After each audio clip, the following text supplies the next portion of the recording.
Voilà, mesdames, messieurs, amis sportifs, bonjour et bienvenue donc à cet autre numéro de votre rendez-vous sportif sur la chaîne africaine, la LCA, la télévision donc du continent africain. Avec nous ce soir ou ce matin, c'est selon l'endroit du monde d'où vous nous suivez, un invité qui n'est plus à présenter, en tout cas en ce qui concerne donc le football burkinabé.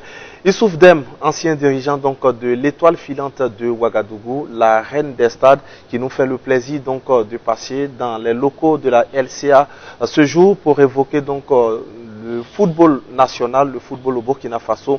Depuis un peu plus d'un an, on va analyser donc ce football-là. Youssouf Dem, bonjour. Bonjour. Et bonjour à tous. Merci d'avoir accepté notre invitation. Le plaisir d'être à moi. Avec vous, on va évoquer, comme je le disais, donc le football national, mais d'abord, on va parler de votre actualité. Je le disais, ancien dirigeant de l'étoile filante de Ouagadougou, mais vous avez eu la chance de signer, d'avoir une licence donc avec l'EFO. Malheureusement ou heureusement, en 87, vous n'avez pas joué, vous êtes allé à Dakar, au Sénégal.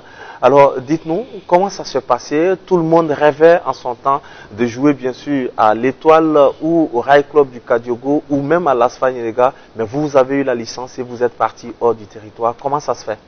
Oh oui, c'est les aléas de la vie. Hein. J'ai joué à la carabine jaune, c'est la petite gargouille du Lefo. Hein. J'étais de la même génération que Zico, Alexis, Barto, Watil. Donc on a fait notre licence avec l'ancien entraîneur Vidnik. Malheureusement, ou peut-être heureusement, c'est les aléas de la vie qui m'ont amené à quitter le pays, à me retrouver à Dakar. C'est ça qui ne m'a pas permis aussi de compétir. Vous avez gardé l'amour donc de la reine des stades. Vous êtes revenu, vous avez dirigé l'EFO, l'expérience, comment elle s'est passée? Une bonne expérience parce que j'ai quand même la même génération que Zico. Quand il a été président de l'EFO, il nous a fait appel à venir l'aider dans sa tâche quotidienne de la gestion de l'EFO. Vous connaissez sa passion pour le football, Zico. Voilà. Donc c'est ça qui m'a amené à être dans le bureau exécutif qui dirigeait Zico. Bon ben ça a été une très bonne expérience. J'ai eu la chance de connaître malheureusement, paix à son âme, Amadé Ouedraogo qui a été le président du conseil d'administration. Bon ben, j'ai côtoyé pas mal de gens. Bon ben, ça a été une bonne expérience. Alors avec beaucoup de recul aujourd'hui, quand vous voyez l'étoile filante de Ouagadougou, pratiquement tous les grands clubs de notre football national qui ne sont pas mieux lotis dans le classement en fin de saison, est-ce que vous avez un pincement au cœur? Un grand pincement parce que le faux, c'est grand. Les gens ne se rendent pas compte de cela. Mais malheureusement, on a manqué de vision. Parce que quand même, quand on voit comment l'équipe a été gérée au temps de Marshall, il était en avance par rapport à son temps. Mais par la suite, je pense qu'on a manqué de vision. Donc, on est resté dans le train quotidien, dans la gestion de 1960. Alors, quand vous dites on a manqué de vision, qui a manqué de vision? Les dirigeants du football national, notamment le ministère, la fédération ou les présidents de clubs qui, justement, en tout cas, gèrent encore les clubs comme si on était au temps colon? Non, on parle de l'EFO. C'est ce que je connais le mieux. Parce que il y a eu des grands dirigeants à l'EFO. Il y a eu Mamadou Sempolé en son temps. L'EFO était une très grande équipe. Si on t'imagine que le stade municipal est plein à chaque match de l'EFO, même un match d'entraînement de l'EFO au Zenda, c'est un événement. Mais est-ce que ce n'est pas parce qu'il n'y a pas d'adversité au plan peut-être organisationnel que l'EFO est tombé aussi dans, on va dire, l'euphorie un peu, parce que s'il y avait un ou deux autres clubs, d'autres dirigeants passionnés, fous du football, certainement les choses n'auraient pas été ainsi? Ah non, il y a eu de grands passionnés quand même. Par la suite? Oh non, même au temps de Marshall, il y avait Noufou qui était de l'autre côté avec l'ASFA, qui nous rivalisait. C'était une grande rivalité. Mais peut-être que vous n'avez pas entendu parler. Le président de la Sina Traoré du RCK. Tout à fait. Ça a été un très grand dirigeant. Mais ils ont fait avec leur temps. Mais je pense qu'après tous ces gens-là, nous avons manqué de vision. Parce que le football a changé de dimension. Et je suis convaincu que dans les années 80 ou 60, si l'EFO avait demandé un terrain à Tanguay ou à Kosodo, il y aurait des hectares et des hectares, on n'en serait pas là aujourd'hui. Maintenant, c'est ce que j'ai dit, on a manqué de vision. Bon, il faut recommencer à repartir. D'accord. Alors, il faut recommencer à partir depuis pratiquement 2 saisons. L'Étoile filante, je le dis, est dans les méandres du classement. L'Étoile a failli même, en tout cas, la saison dernière, à frôler la relégation avec cette ultime journée. Le derby face à l'Asfanirega, la rencontre s'est jouée à Zignaré sur le terrain municipal. Heureusement, les Stélis en tout cas, ont eu le gain de la partie et ont sauvé leur saison. Est-ce que ce n'est pas dommage pour l'Étoile filante de Ouagadougou de rester dans l'élite de façon in extremis? Ah oui, quand on connaît la grandeur de l'EFO et puis on se retrouve dans ce cas-là. Mais ce que j'ai dit, il faut avoir l'humilité. Bon, ben, de recommencer. Recommencer, c'est ça la vérité d'aujourd'hui. Parce que on n'est plus ce qu'on était. Donc, il faut admettre cela. Quel est le pan de la politique de l'Étoile filante de Ouagadougou qu'il faut revoir, qu'il faut changer? C'est vrai que il y a un problème. Il faut gérer le quotidien, il faut préparer l'avenir. Ce n'est pas aussi facile que cela. Je pense que le bureau actuel s'attelle à cela et je leur souhaite bonne chance. D'accord. Alors aujourd'hui, de plus en plus, ce sont les centres de formation qui montent. On l'a vu avec Salitas Football Club qui a été donc qui a représenté le Burkina Faso en Ligue africaine des champions l'année dernière. Ça n'a pas marché. Cette année, c'est Raimo qui a été championne et qui a représenté, en tout cas éliminé récemment. Est-ce que finalement, cette politique de la formation ne doit pas être quelque chose que tous les clubs devraient embrasser, y compris l'Étoile filante de Ouagadougou? La formation, ça paye. Mais c'est ce qui avait fait la force de l'EFO, des autres équipes avant. Parce qu'il y avait une formation. C'est vrai que par rapport à son temps. Mais aujourd'hui, c'est dommage que la gestion des clubs traditionnels soit rigide, ce qui a amené des individus à aller créer des écoles de formation. Sinon, normalement, ça devait être le travail des clubs traditionnels d'avoir des écoles de formation qui permettent de ravitailler l'équipe première. Mais malheureusement, la nature a horreur du vide, les clubs traditionnels n'ont pas vu venir, des individus sont partis créer leurs écoles de football. C'est dommage pour notre football parce que le stade serait toujours vide, parce que ces équipes-là n'ont pas de public. C'est vrai qu'ils forment, ils vont former pour l'équipe nationale, ils vont former des grands joueurs qui, effectivement, vont faire rentrer des devis dans ce pays, mais malheureusement, il va falloir attendre dans 30 ans, 40 ans pour qu'il y ait le public que l'EFO ou la SOA puisse avoir. D'accord. Un grand club, une grande formation, c'est avoir toutes les catégories d'équipes, en passant des minimes, en passant par les cadets, les juniors aux seniors. Aujourd'hui, force est de reconnaître que ce n'est pas toujours le cas. D'ailleurs, il n'y avait pas de compétition de petite catégorie au Burkina Faso jusqu'à une date récente. La fédération a initié donc justement ces compétitions de petite catégorie. La mayonnaise va prendre d'après vous? Oui, mais vous savez, il faut une politique. Est-ce que c'est pas par à-coup que la fédération a fait les compétitions de petite catégorie? Est-ce que c'est un travail bien pensé? Ce sont des recommandations des différentes assemblées générales de la fédération avec les clubs et les ligues. Mais malheureusement, ce que je constate, il n'y avait pas de compétition. Il y a eu des compétitions, c'est un coup KO. Je ne sais pas ce que ça rime. Parce que la compétition de jeunes, ce n'est pas la victoire qui est importante. Il y a la phase zonale, puis la phase nationale. Oui, c'est la formation. Donc, au début, je ne sais pas, mais ça doit être, tout ça doit être commandé par la direction technique nationale. C'est la direction technique nationale qui doit être la cheville ouvrière, la championne de notre football. C'est ce qui a été fait, ce qu'on a cru comprendre. Il y a eu même un atelier qui a été organisé par la DTN sous la houlette du comité directeur de la fédération. On a défini, en tout cas techniquement, comment cette compétition devait avoir lieu. On a choisi les dates et ça a été le cas. Est-ce que vous êtes pessimiste en ce qui concerne donc cette compétition de petite catégorie au Burkina? Moi, je suis pessimiste parce que je vois la réalité sur le terrain. Parce que moi, je pense qu'il faut une volonté politique. Quand je regarde comment roule notre sport, je vois que tous les moyens sont mis pour les étalons. Toute fédération qui vient, c'est la victoire des étalons qui les intéresse. Est-ce que le moyen qu'on met aux étalons là, les étalons seniors? Oui, il n'y a même pas le millier qu'on met dans la formation. Est-ce que c'est vraiment une politique pensée? Est-ce que les gens pensent à ça? Est-ce que c'est sûr? Moi, je côtoie les techniciens, beaucoup sont pessimistes, ils ne voient pas venir. Mais est-ce que c'est la meilleure façon d'accompagner la fédération aujourd'hui? Est-ce qu'il ne faut pas, vous, en tant qu'ancien joueur, ancien dirigeant et tous les techniciens, en tout cas avoir une autre approche pour justement pousser donc cette fédération à faire les choses comme on doit le faire pour en tout cas rivaliser avec les autres pays qui ont connu la formation, notamment la Côte d'Ivoire, le Ghana, le Mali, le Sénégal et même récemment la Mauritanie et Madagascar? Est-ce que vous ne devez pas pousser donc cette fédération à faire ce beau travail?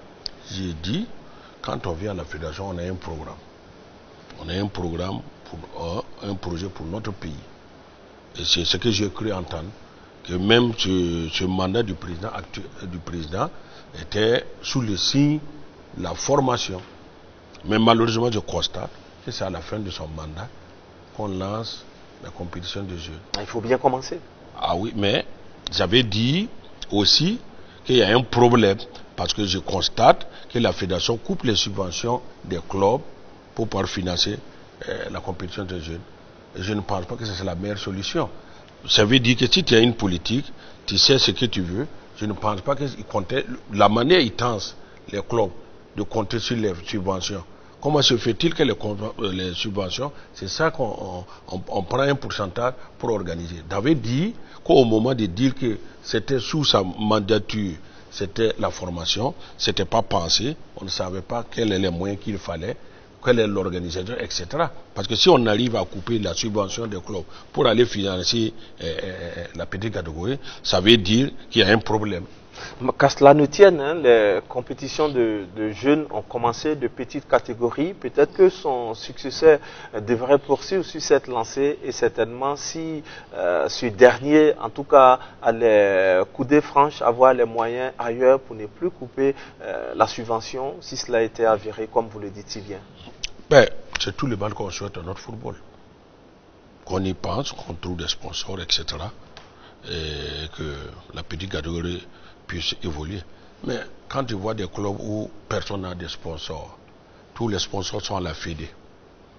Comment vous demandez à ces clubs-là qui ont des difficultés même pour gérer la première division, comment gérer les petites catégories? Alors justement, est-ce que la faute n'est pas au club? Je crois qu'on a eu à discuter sur ce débat-là il y a de cela quelques années, notamment en 2014, sur un autre plateau, en ce qui concerne justement la conception donc, du football moderne. Aucun club aujourd'hui n'a un responsable marketing pour concevoir et vendre.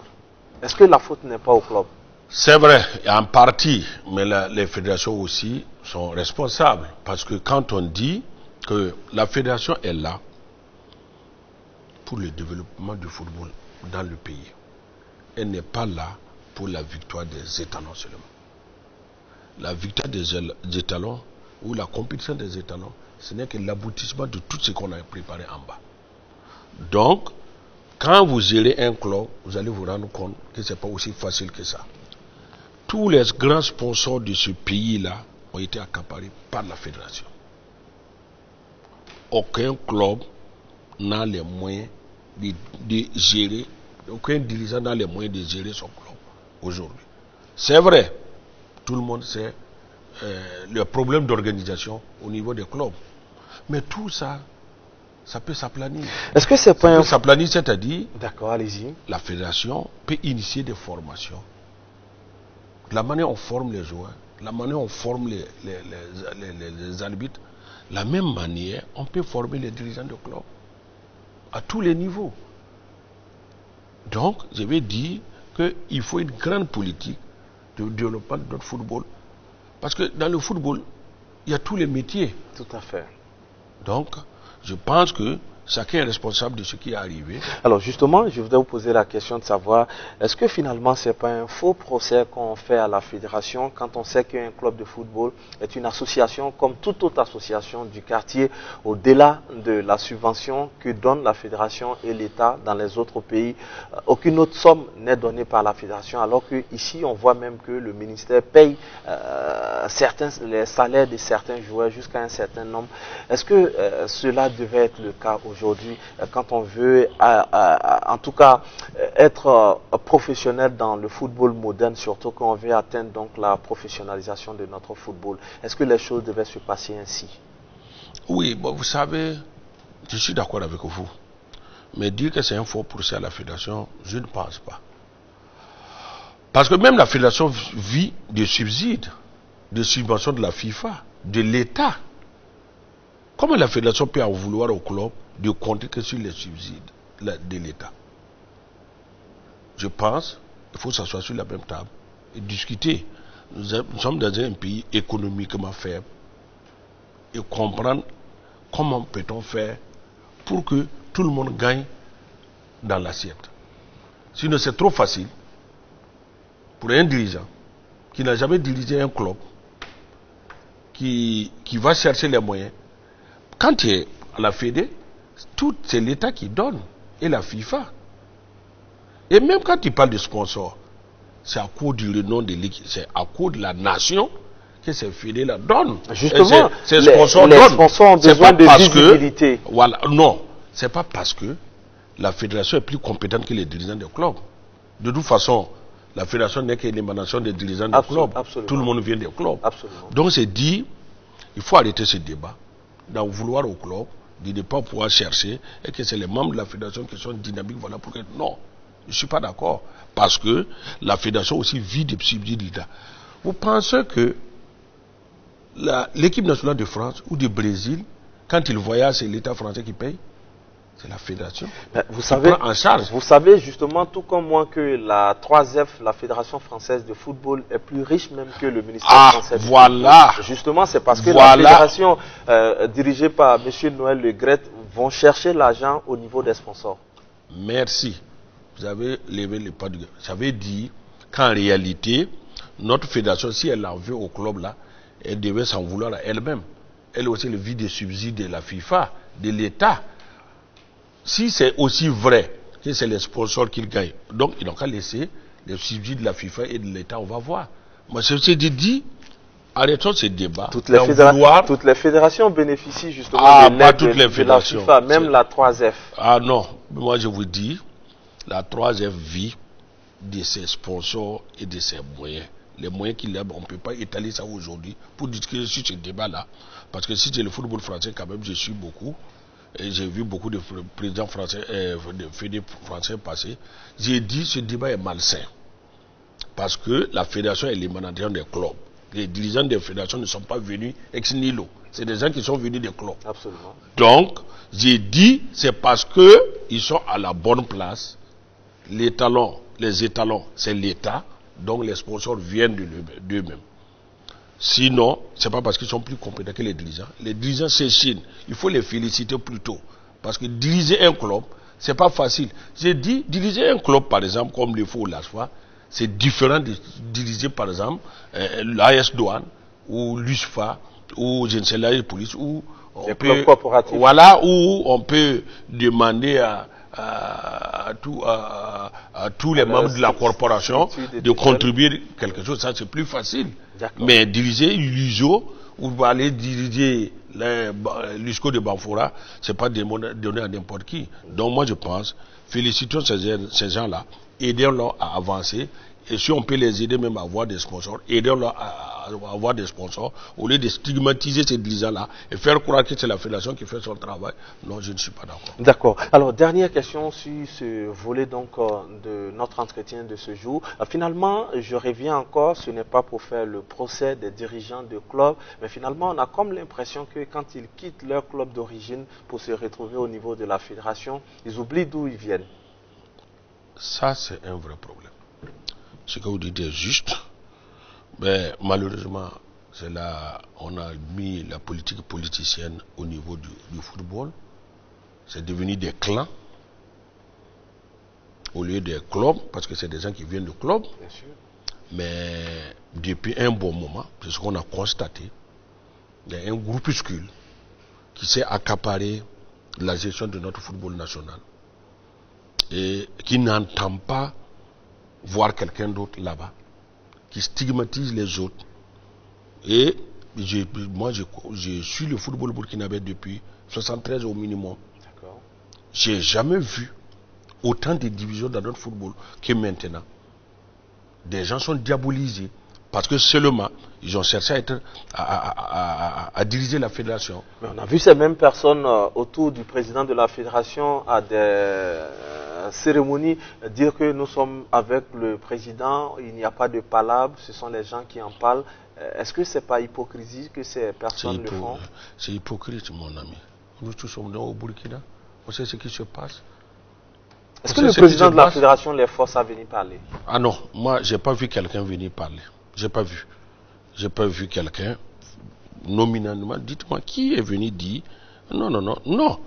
On a vu l'ancien secrétaire général de la fédération, par exemple, venu à l'Assemblée générale l'année dernière soutenir le président Sita Sangaré. On a même vu le président Amado tenir la main de son jeune frère Sita Sangaré. On a même vu le colonel Yak à un moment donné parler avec le Moi, je constate une chose. Si je parlais de l'ancien SG, c'était des amis d'avant.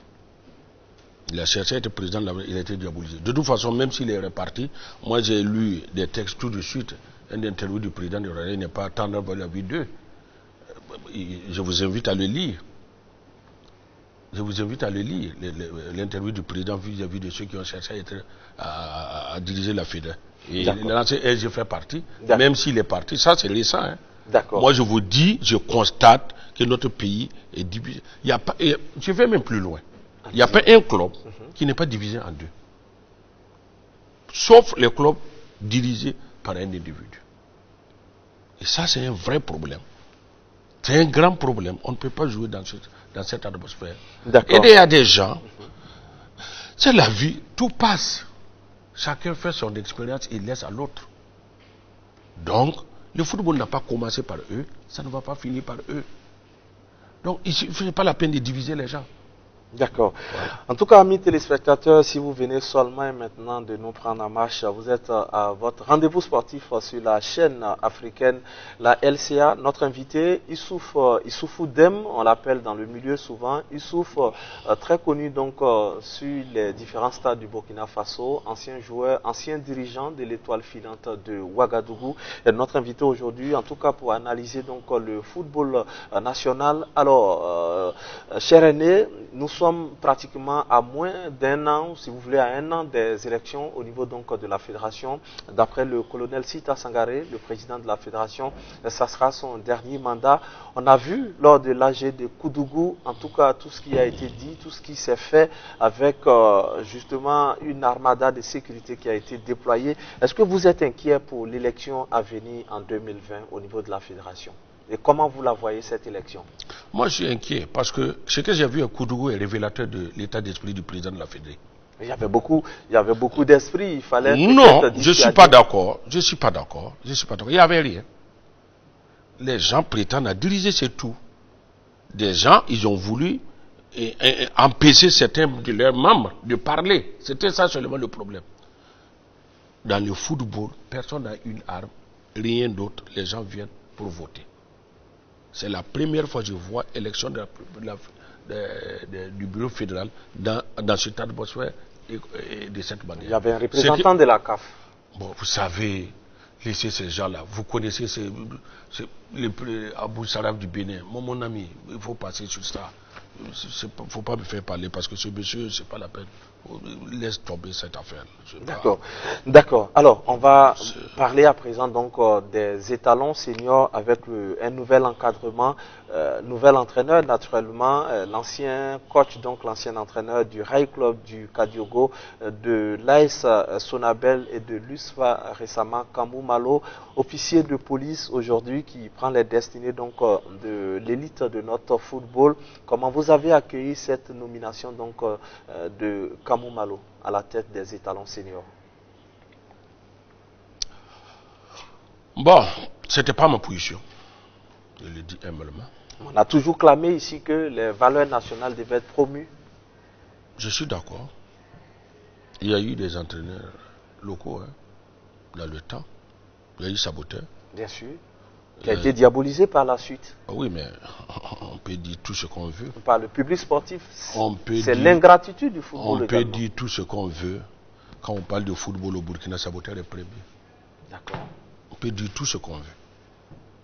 On peut parler de sa personnalité, tout ce que vous voulez. Mais quand on parle de football, si on doit parler, Saboteur est premier pour parler d'abord. Parce qu'il a démontré sur le terrain, il a fait des résultats. Et même à l'extérieur.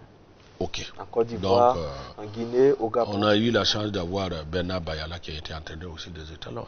Il y a eu Père à son âme, Bernard Bayala. Il y a eu Jacques Yamero, Père à son âme aussi. Sidiki Diarra.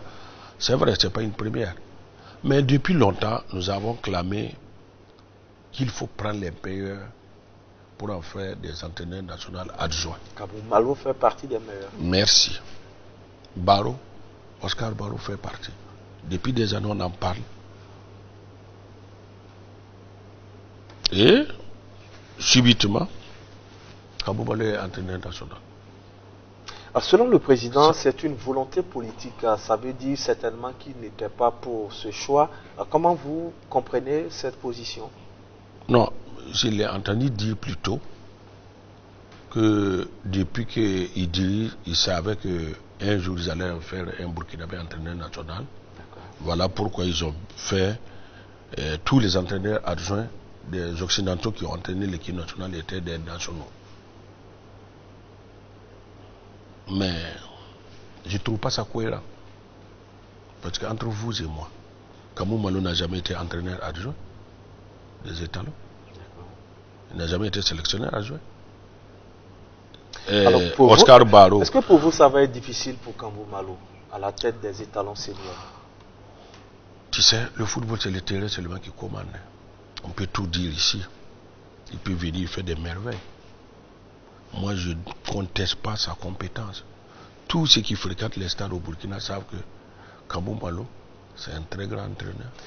Tout le monde sait que Oscar Barrow, c'est un très grand entraîneur. Kabou Malo a un antécédent aussi avec le Rail Club du Kadiogo, par exemple, en Ligue africaine des champions, ce qui s'est passé au stade du 4 août. Est-ce que ça ne va pas déteindre sur son talent? C'est un monsieur que nous connaissons personnellement, qui a du caractère, mais à l'international, ça paye, cash. Mon ami, celui qui n'a pas de caractère ne peut pas jouer au football ni diriger une équipe de football. Celui qui n'en a pas ne peut pas. Le football, ce n'est pas pour des enfants de cœur. Donc, ça, tout le monde en a. On a vu des grands entraîneurs de la même manière, même les Bourino que tout le monde connaît, que la jeune génération connaît. Il y a eu des grands avant, mais ils ont de la personnalité. C'est les mêmes tares qu'on reproche à Kabou Malo qu'on reproche à ces gens-là. Mais maintenant, Kabou Malo n'est pas Moulido, il n'est pas Aimé Jacquet, donc c'est amplifié. Mais c'est un monsieur que je respecte. Mais j'ai dit, ce que la fédération a fait n'est pas cohérent. Parce que c'est un désaveu public de ceux qui ont été des entraîneurs nationaux adjoints. Vous pensez à qui, par exemple? Je pense à Brahma, je pense à Firmin. Plutôt tous ceux qui ont duré comme entraîneurs adjoints. Brahma a dirigé une petite catégorie de sélection, on a vu ce que ça a donné. Non, j'ai dit, par rapport à ce que le président de la fédération a dit, que c'est une politique, parce qu'il pensait qu'un jour, ils allaient en faire des entraîneurs nationaux. Mais entre vous et moi, celui qui a été nommé n'a jamais été sélectionné, il n'a jamais été sélectionné des jeunes, ni être entraîneur adjoint. Et si c'est le choix, par exemple, du ministre des Sports, qui finalement, le ministère qui paye les entraîneurs nationaux, mon ami, si c'était le choix? Mon ami, ça c'est de la spéculation. Que peut faire la fédération? Je me contente d'écouter le premier responsable de la fédération qui a dit haut et fort, personne ne s'est immiscé, c'est leur politique, ils savaient qu'un jour un national sera entraîneur national. Mais si c'est ça, mais ça aurait pu être les adjoints qui ont appris à côté des entraîneurs occidentaux qui étaient là. Qu'est-ce qui a plaidé que ces entraîneurs que tout le monde dit meilleurs que les autres? Baro, Bakamou qui n'ont jamais été entraîneurs adjoints des étalons. Qu'est-ce qu'ils n'avaient pas plaidé à leur faveur? Maintenant, il y aurait un problème d'inexpérience. Parce qu'être sélectionneur national, c'est différent d'entraîner un club. D'accord. Ça, c'est une évidence. Mais, c'est une bonne chose que ce soit un national. C'est une bonne chose que ce soit le meilleur. Mais je pense que ça ne devait pas être de cette manière. Il devait être l'entraîneur adjoint depuis longtemps et apprendre comment on gère une équipe nationale.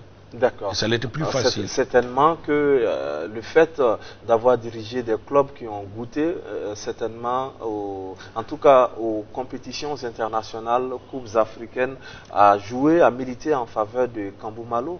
J'ai dit, tout le monde sait que c'est les meilleurs. Oscar. Il n'y a pas de souci là-dessus. Mais je vous dis, être sélectionneur national, c'est différent d'être entraîneur de club. L'environnement n'est pas le même. D'accord. Voilà. Maintenant, il y a des objectifs. Mais maintenant, ça a été décidé. Ceux qui décident, il faut le boire. Ceux qui prennent les décisions ont pris la décision. Tout celui qui est burkinabé a le devoir de soutenir Kambou Malo pour qu'il réussisse dans sa mission. Justement, le vin tiré, il faut le boire. Il y a les objectifs qui ont été assignés à Kambou Malo. C'est d'abord qualifier les étalons seniors pour la CAN à venir, la CAN 2021 au Cameroun, et atteindre au moins les huitièmes de finale donc, de cette CAN camerounaise, si elle se disputait en terre camerounaise. Mais toujours est-il que l'objectif, c'est la CAN à venir. Est-ce que Kambou Malo aura les moyens, comme ça a été le cas pour les autres entraîneurs, pour atteindre cet objectif, ce double objectif? Ça, il faut poser la question à la fédération. Ceux qui dirigent, ceux qui savent ce qu'ils ont donné comme moyen, ceux qui peuvent dire, puisqu'avec tout ce qu'ils ont eu comme entraîneur avant, ils peuvent savoir quels sont les moyens qu'il leur faut pour réussir dans sa mission. Nous sommes des observateurs, nous ne savons pas ce qui se passe à l'intérieur, mais c'est ce que je vous dis. Vous pouvez faire des propositions. Comme quoi? Pour aider Kambou Malo justement dans sa tâche, comme vous l'avez dit tout à l'heure, tout Burkinabé a le devoir d'accompagner donc le nouvel entraîneur. Ah non, il faut que Kambou Malo mère avec ses idées. C'est lui le premier responsable. Je n'aime pas qu'on nomme un entraîneur et décide à sa place. Il n'a qu'à mettre ses idées en place. S'il réussit, tant mieux. S'il ne réussit pas, il va se corriger. Et après, on va le critiquer. Mais qui on ne critique pas? Qui peut remporter chaque jour que Dieu fait? On peut même pas. Quand on est sportif, on sait qu'on peut gagner aujourd'hui, on peut perdre. Ça, qu'est-ce que vous voulez que je dise? C'est inhérent à la vie. D'accord. Alors, comment vous envisagez, on va dire, la collaboration, la cohabitation entre cet entraîneur national, local et en tout cas, les anciens, les cadres indiscutables donc, de cette sélection nationale qui sont aussi peut-être à la porte de sortie, vu l'âge? Je veux parler du capitaine Charles Caboret, je veux parler d'Aristide Bansé, je veux parler de Jonathan Pitroapa, qui non seulement sont des cadres indiscutables, mais sont aussi très riches que le nouvel entraîneur. Alors, comment vous entrevoyez la collaboration? Je pense que l'entraîneur est bien placé pour savoir qu'une équipe a besoin d'expérience. Mais de la bonne expérience, je dis. Je veux dire, ceux qui compétissent. Tous ceux qui sont honnêtes, qui sont partis au stade, les derniers matchs des étalons, malgré l'âge, Pitroapa était le meilleur. Bien sûr. Donc, en équipe nationale, ce n'est pas l'âge qui compte. C'est la forme du moment. Je ne dis pas de prendre tous les anciens, parce qu'il y a des anciens qui ne méritent plus leur place là-bas. Et on sait que c'est leur affinité avec Douarté qui a fait qu'ils étaient toujours là. Mais, je laisse la latitude à Kambou Malo de choisir le bon gré et l'ivraie, parce que c'est lui qui collabore avec eux au quotidien. C'est lui qui saurait qui peut faire son affaire et qui ne peut pas faire son affaire. Donc, je pense qu'on peut lui faire confiance pour ça. Et tout le monde sait que Kambou Malo est un homme intraitable. C'est pas quelqu'un de malléable. Et par rapport aux objectifs qu'on lui a donnés, je pense qu'il saura où se trouvent ses intérêts. Est-ce que Kambou Malo a un avantage aujourd'hui du fait qu'ils sont entourés d'adjoints qui connaissent bien l'équipe, l'environnement de l'équipe nationale? Est-ce que c'est un avantage pour lui ou alors il aura certainement un conflit d'intérêts entre ces personnes? Vous voyez que vous revenez à ce que j'ai dit. Ça aurait été mieux que ce soit lui-même qui ait été entraîneur adjoint et qu'il sache comment ça fonctionne. Au lieu de compter sur des gens. Alors que c'est lui le premier responsable. Il faut toujours s'appuyer sur d'autres personnes. Je suis d'accord. Voilà pourquoi je vous dis, être entraîneur de club est différent d'être sélectionneur. Kambou Malo aurait été entraîneur adjoint de Duarte il y a 4 ans. Aujourd'hui, personne n'aura quelque chose à lui dire. Et je vous dis, moi je lui souhaite fortement parce que c'est quelqu'un qui... Et si Kambou Malo remportait la CAN à venir avec le Burkina, est-ce que tout ce qu'on dénonce aujourd'hui auront lieu d'être finalement? Mais c'est ce que je t'ai dit. En football, on peut tout dire, on peut dire tout ce qu'on veut. Mais c'est le terrain qui détermine. En football, il n'y a pas deux manières de jouer. Celui qui gagne a toujours raison. Tu peux dire tout ce que tu veux. Parce que tout ce qu'on dit, c'est pour aboutir à la victoire. Maintenant, s'il gagne, c'est lui qui a raison sur tout le monde. Vous voyez Aimé Jacquet, qu'est-ce qui n'a pas été dit sur lui? En 1987, quand il n'a pas sélectionné Cantona pour l'Euro en Angleterre. Il y a des gens qui disent qu'il n'est pas parti pour remporter l'Euro. Il est parti pour faire de la figuration. Sinon, on ne peut pas laisser Cantona et puis prendre Mada. Il a continué sur ce chemin, arrivé à la Coupe du Monde. Qu'est-ce qu'on n'a pas dit sur lui? Mais quand il a gagné, c'est lui qui a eu raison sur l'équipe. Le journal L'équipe, bien sûr, qui était la fin de lance de la critique. Je vais prendre l'exemple de Yeo Martial, en 92. Tout à fait. Mais Yeo Martial qui était dans l'anonymat à Abidjan, en Côte d'Ivoire, avec son équipe. Il est parti se préparer à San Pedro pour aller. C'est quand les gens les ont vus au Portugal, pour la dernière semaine, les gens se sont rendus compte qu'il y a une équipe nationale. Mais quand il est rentré avec la coupe, c'est le héros national. Yeo Martial, en son temps, avait des grands noms, Gadjiseli, en tout cas tous les noms qu'on connaissait. Ça, c'est après qu'on s'est parlé. Mais Côte d'Ivoire a toujours eu des grands noms. Hein. Cette grande équipe. Ça veut dire que même sans Yeo Martial, certainement l'équipe aurait allé loin avec les Oumar Ben Salah. Je ne suis pas d'accord.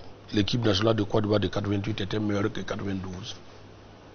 Mais elle était éliminée au premier tour. Comme celle de 94 a été meilleure que celle qui a gagné en 92. Mais je vous dis que celle de 88 était meilleure que toutes ces équipes-là. Mais en football, c'est celui qui gagne qui a raison. Il ne suffit pas d'avoir des grands noms pour gagner. L'équipe de 92 était constituée beaucoup plus de locaux. Mais il a eu une âme. On avait 2 grands ou 3 grands clubs qui faisaient le football national. La Côte d'Ivoire a toujours eu 2 grands clubs. Mais ça n'a jamais marché. Même en 84, quand on parlait, il y avait des grands noms. Quand la Côte d'Ivoire organisait, il y avait des grands noms dans l'Africa. Il y avait Lako, il y avait Mongei, il y avait Pascal Mieza. Lui Ruffin. Oui, lui bien il le fait. C'était un grand libéral. Mais ça n'a pas marché. À la SEC, il y avait des grands. Il y avait Tourazo Claude. Il y avait Fallé. Villasco. Oui, il y avait Amani. Magui Sej. Oui, il y avait Amani Yao. Mais ça n'a pas marché. Il ne suffit pas d'allier des grands noms pour gagner. Il faut créer une âme à l'équipe pour gagner. Tu penses que l'équipe nationale des étalons en 2013, elle était est-ce que c'est la plus grande équipe en 2013? Pas forcément. Face aux nations qui étaient là. Quand on prend individuellement les joueurs. Regarde l'équipe nationale de Côte d'Ivoire en 2013. Regarde l'équipe du Nigeria. Regarde l'équipe de Zambie. L'Algérie. Il faut comparer joueur par joueur. Alors finalement, qu'est-ce qui a fait la différence? Voilà, qui doit faire la différence désormais? Voilà, c'est ce que j'ai dit. Il faut créer une âme à l'équipe. Il faut que tout le monde tire dans le même sens. Il faut que tout le monde joue les uns pour les autres. Il faut que le directeur, ça veut dire l'entraîneur, et une ligne directrice et que tout le monde suit. Alors pour vous, et que tout le monde accompagne. À vous entendre, il y a une division. Et maintenant... Est-ce qu'il y a une division au sein de l'équipe? Non, c'est pas ce que j'ai dit. Moi, je ne suis pas à l'intérieur. J'ai dit, et en plus, l'expérience. Quand tu vois l'équipe nationale des étalons en 2013, combien de coups-fleuves elle a avalé avant d'atteindre ça? Elle a été éliminée en 2006, 2008, c'était la même génération. En 2010, elle a été éliminée au premier tour. D'accord. Malgré qu'il ne restait que 3 équipes, alors qu'on avait fait un match nul avec la Côte d'Ivoire, une équipe junior du Ghana nous a battu 1-0. En 2012, ça a été la catastrophe en Malabo. Mais on a appris de nos erreurs. Et en ce temps, moi, je n'étais pas dans la délégation. Ce que j'ai vu dire et ce que j'ai vu à la télé, le colonel a contribué à planer les divergences, les tensions, à réunir tout le monde dans un seul hôtel et que tout le monde regarde dans la même direction. C'est important. Et même en 2017, quand tu comptes l'équipe nationale des étalons, il y avait au moins 5 qui ont fait 4 CAN. C'est pas rien. Il y a au moins 4, il y a d'autres, il y a au moins 5 ou 4 qui ont fait 3 CAN. C'est pas rien. L'expérience de la compétition est importante. D'accord, mais malgré cette expérience... Voilà pourquoi ça me fait mal que nous soyons éliminés. Justement, malgré cette expérience dont vous parliez, on a manqué de peu, en tout cas d'aller au mondial, on a manqué également de peu d'aller à la dernière CAN et on s'est fait éliminer pratiquement de la même manière des sorties qu'on ne devait pas rater, qu'on a raté. Comment est-ce que vous comprenez cela? Est-ce qu'il n'y a pas finalement, on va dire, une certaine dichotomie quand on sait qu'on acquiert l'expérience et finalement on échoue à la porte? Non, moi je pense qu'on a manqué d'humilité. La CAN passe. Qui est-ce qu'on n'a pas respecté? On n'a pas respecté nos adversaires. On a cru qu'il suffisait de s'allier et puis gagner. C'est ça qui nous a manqué. Même contre une équipe cadette, il faut être très concentré. Moi je pense que c'est ça qui nous a manqué. Parce que quand on voit l'équipe des étalons jusqu'à ce niveau-là, même si elle n'est pas une très grande équipe, elle n'est pas une petite équipe. Elle fait partie des grandes nations désormais en Afrique. Voilà, donc je pense qu'on a manqué d'humilité. On a oublié qu'il y a des gens qui ont remporté la CAN et qui ont fait 2 ou 3 CAN qui ne sont pas venus. Le Niger a remporté en 2013, mais ne s'est pas qualifié en 2015 ni en 2017. Donc on a manqué d'humilité. Bon, peut-être que c'est une bonne chose, ça va nous permettre de rebondir. Et de savoir que le football, c'est comme ça. D'accord. Alors, on l'a dit, cela s'est vérifié. Toutes les sélections nationales désormais, toutes les catégories sont dirigées donc par des nationaux. Pour vous, est-ce que c'est pas un cadeau empoisonné finalement qui est fait donc qui est donné à ces entraîneurs-là? C'est pour cela que j'ai dit, tout se prépare. Tout se prépare. Rien ne fait au hasard. Il faut préparer, même si vous voulez. Tout se prépare. Quand vous voyez, voilà pourquoi je parle de la direction technique nationale. Tout doit partir de là. Et c'est la direction technique nationale qui distribue le lot, qui connaît comment ça se passe, qui permet la formation des entraîneurs. Parce qu'entraîner une équipe de petite catégorie est différent d'entraîner une équipe nationale A. D'accord. Alors, il y a un qui vient d'être, en tout cas, nommé à la tête d'une catégorie, notamment la catégorie junior, Oscar Barrow, pour ne pas le nommer, qui vient de remporter donc les Jeux africains à Rabat, au Maroc. On va dire là où Séraphin Dargani a échoué il y a quelques mois avec cette même catégorie à la CAN junior au Niger. Oscar Barrow arrive en quelques jours, il remporte une compétition. Comment est-ce qu'on explique cela? Est-ce qu'on peut dire que c'est un travail qui avait déjà été fait par Dargani, qui a été incompris et que Oscar Barrow vient achever, ou il a juste imprimé sa marque en quelques mois? En fait, c'est une continuité. Ça veut dire que si l'équipe a échoué à Niamey, c'est que l'équipe manquait de quelque chose. Ça veut dire que aussi que Séraphin Dargani n'était pas mauvais, mais il faut construire sur la continuité. Je vais dire que même si Dargani a fait un travail et que l'équipe a échoué lamentablement à Niamey, c'est que l'équipe lui manquait quelque chose.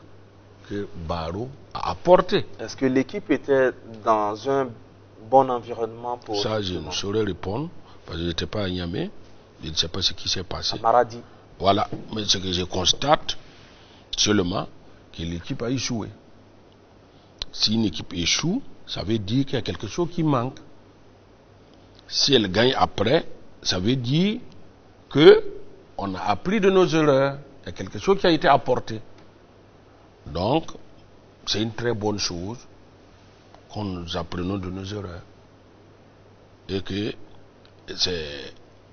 Oscar Barrow aussi a félicité parce que il a apporté, il a dû voir ce qui manquait à l'équipe. Avec son adjoint Amadou Santos. Voilà, donc, y compris Dargani et les deux autres, tout le monde est à féliciter. Dargani a fait avec ce qu'il peut. Il a échoué. Donc, humblement, quand on échoue, il faut admettre qu'on a échoué. Ça veut dire que l'équipe manquait quelque chose. Mais Dargani disait en son temps qu'il n'avait pas d'hommes, il manquait en tout cas d'effectifs, alors qu'aujourd'hui, quand on voit l'ossature de cette formation, ce sont pratiquement les mêmes garçons qui ont été utilisés par Oscar Barrow. D'abord, je me méfie de ce genre de déclarations-là, parce que c'est des déclarations après coup, hein, après l'échec. Parce qu'avant l'échec, moi, je n'ai pas entendu dire qu'il n'y a pas de joueur. Bon, là où il faut faire attention aussi, est-ce que tout le monde a amené les mêmes équipes au Maroc? Puisque selon vous, notre équipe nationale, c'est pratiquement les mêmes joueurs. C'est la même équipe junior. Mais maintenant, est-ce que les autres ont mené la même équipe junior? Et même s'ils amènent la même équipe junior, est-ce qu'après 2 mois de préparation, après avoir joué contre les autres, on sait comment ils jouent? On apprend. Donc peut-être que c'est ça qui a été l'avantage. Ce sont pratiquement les mêmes adversaires que le Burkina a eu à Maradi au Niger, à l'exception peut-être du Maroc. Je suis d'accord, mais je parle de l'effectif des équipes qui sont arrivées. Est-ce qu'ils ont amené le même effectif qu'au Niger? Je ne sais pas. Mais ce que je sais, même si c'était le même effectif, ça veut dire que nos joueurs ont joué contre certains, ils ont appris à jouer contre ces gens-là et ils se sont améliorés. D'accord. Alors, nous nous acheminons allègrement vers la fin donc, de cette émission, de notre entretien de ce jour. Issoufou Dème, le Burkina Faso, en tout cas, est déjà sur plusieurs tableaux avec toutes les catégories. Il y a les éliminatoires du CHAN à venir, le CHAN qui va se dérouler au Cameroun en janvier et février 2020. Il y a les éliminatoires même de la CAN senior, toujours au Cameroun, en juin et juillet, et du mondial 2022 au Qatar. Il y a même justement d'autres compétitions avec l'équipe nationale junior. Comment vous voyez tous ces tableaux-là pour le Burkina Faso dans son ensemble? Seule la compétition fait avancer. Je suis heureux pour le Burkina qu'on participe à toutes les compétitions. Parce qu'avant, aussi un forfait. Est-ce qu'on peut dire que le Burkina is back dans les petites catégories? Parce qu'on sait que le Burkina, par le passé, a allé très loin et a même joué, en tout cas, le carré d'as du mondial avec la génération, justement, glorieuse qu'on a connue. Burkina is back, ça sera dans les compétitions africaines, pas les Jeux africains. Parce que il va falloir voir ce qu'on va produire comme résultat en cadet et en junior quand il s'agira de la Coupe d'Afrique. Je pense que c'est l'unité de mesure. Maintenant, c'est une très bonne chose que le Burkina participe à toutes les compétitions et surtout qu'elle avance. Parce que c'est en compétition qu'on apprend et qu'on avance. Ceux qui pensent qu'il faut signer forfait pour attendre ou bien fermer nos frontières parce qu'on a perdu, puis pour se réorganiser, se trompent. C'est en se frottant aux autres qu'on avance. Vous savez, avant, pendant longtemps, on n'a pas avancé. Parce que les éliminatoires de la CAN avant, c'était un coup KO. C'est aller-retour et puis c'est fini. Mais depuis que c'est des poules et qu'on se frotte au meilleur, on s'est amélioré. Voilà pourquoi c'est très important de participer à toutes les compétitions. Quand on compétit, on avance. Les joueurs apprennent, les dirigeants apprennent. Tout le monde apprend. Même les journalistes, parce que vous voyagez, vous voyez les nouvelles méthodes de travail. Donc, compétir est très important. Ce n'est que dans ça qu'on peut progresser. Donc c'est une très bonne chose que le Burkina participe à toutes les compétitions. D'accord. Comme ça, les jeunes ne seront pas dépaysés. D'accord. On va certainement terminer donc ce rendez-vous avec du football au plan purement local, début de saison, nouvelle saison avec le championnat national de première division, la montée donc de deux formations, on va dire pratiquement de l'intérieur du pays qui vont se frotter justement à ceux qui sont dans l'élite depuis quelques années. Comment vous entrevoyez, comment vous voyez cette saison? On a vécu une saison dernière très palpitante. Tout s'est pratiquement décidé à la dernière seconde de la dernière journée. Est-ce que vous rêvez à revivre une telle saison encore cette année? Je pense que depuis quelques saisons, ça joue bien. Mais l'essentiel n'est pas d'être champion, ou d'avoir une compétition de haut niveau si nos clubs qui participent à ce championnat n'arrivent pas personne en Afrique. Parce que ça serait un leurre. Parce que si elle est palpitante, tout le monde dit ça joue bien, ça progresse, etc. Il faut qu'en dehors de notre championnat, ceux qui vont représenter puissent faire une meilleure figure. C'est ça qui va permettre de jauger notre championnat. Mais maintenant, si c'est comparé à l'année passée, chaque fois à l'année passée, on a progressé, c'est vrai. Mais pour se jauger, c'est avec les autres. Donc, si c'est bien palpitant, c'est bien bon, ça s'est décidé à la dernière minute, tout ça c'est bien beau. Mais il faut que les meilleurs qui vont représenter en Afrique puissent faire comme Salitas. C'est la meilleure manière de progresser. Tant qu'on n'y arrivera pas, ce serait difficile. Faire comme Salitas, ça veut dire atteindre la phase finale donc d'une coupe. Au moins la phase de groupe. La phase de groupe. Ouais, au moins la phase de groupe, parce que quand tu atteins la phase de groupe, tu as au moins 6 matchs dans les jambes. D'accord. En tout cas, ça sera avec ces mots qu'on va mettre un terme à ce rendez-vous, qu'on a eu beaucoup de plaisir donc à piloter ensemble avec vous, avec ces échanges. Merci beaucoup Issoufou Dème d'avoir avec nous en tout cas évoqué la question de notre football, analysé ce football. C'est vrai qu'on n'a pas la prétention d'avoir abordé tous les contours. Le débat peut se poursuivre. On vous sait très passionné justement du football burkinabé. Merci d'avoir accepté notre invitation. Merci, et merci à tout le monde. Le plaisir a été pour moi de partager votre plateau. Et on se dit à très bientôt. Merci.